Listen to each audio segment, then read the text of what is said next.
خلينا نقعد ونحكي بكل صراحة. احنا اتربينا على صورة معينة للشريك الصح، صورة مليانة رومانسية، كلام حلو، اهتمام، هدايا، تفاصيل شكلها حلو جدا من بره. لكن الحقيقة ان اغلب الحاجات دي ممكن تتعمل حتى من شخص مش مناسب ليكي. يعني ممكن حد يقولك كلام حلو جدا بس مش صادق، ممكن يهتم بيكي في الاول وبعدين يختفي، ممكن يخليكي تحسي انك مميزة وبعدين يغيرك. علشان كده العلامات الحقيقية للشخص الصح مش في الكلام، لكن في الإحساس اللي بيسيبه جواكي مع الوقت. أول وأهم علامة الوضوح.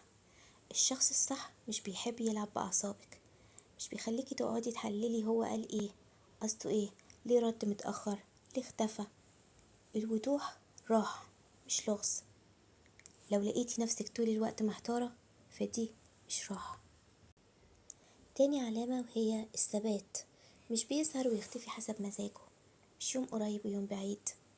الثبات مش معناه الكمال، لكن معناه انك تقدري تعتمدي عليه، انك عارفة مكانك عنده، مش بتسألي كل يوم.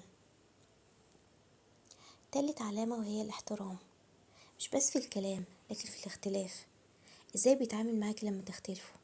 هل بيحاول يفهمك ولا يقلل منك؟ هل بيسمعك ولا بيهاجمك؟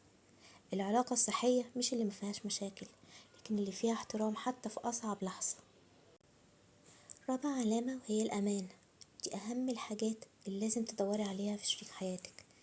الأمان مش معناه إنك مش بتخافي خالص، لكن معناه إنك مش خايفة تعبري، مش خايفة تقولي رأيك، مش خايفة تزعلي، مش خايفة تكوني نفسك قدامه. لو حاسة إنك لازم تمشي على أطراف صوابعك علشان العلاقة تكمل، يبقى في حاجة غلط. خامس علامة وهي الأفعال.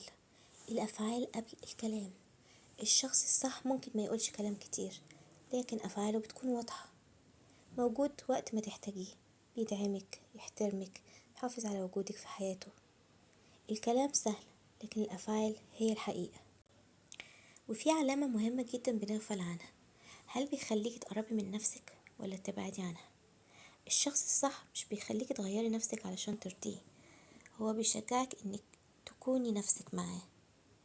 لو لقيتي نفسك بتسكتي عن حاجات مهمة أو بتحاولي تبيني بشكل معين، اسألي نفسك هل أنا مرتاحة في العلاقة دي؟ وفي الآخر خليني أقولك حاجة مهمة جدا. العلاقة الصح مش اللي بتخليكي دايما مبسوطة، لكن اللي بتخليكي مستقرة من جواكي، فيها هدوء، فيها وضوح، فيها إحساس إنك مش في حرب. الشخص الصح مش بيرفكت، لكن وجوده مش بيستنزفك، وده الفرق كله.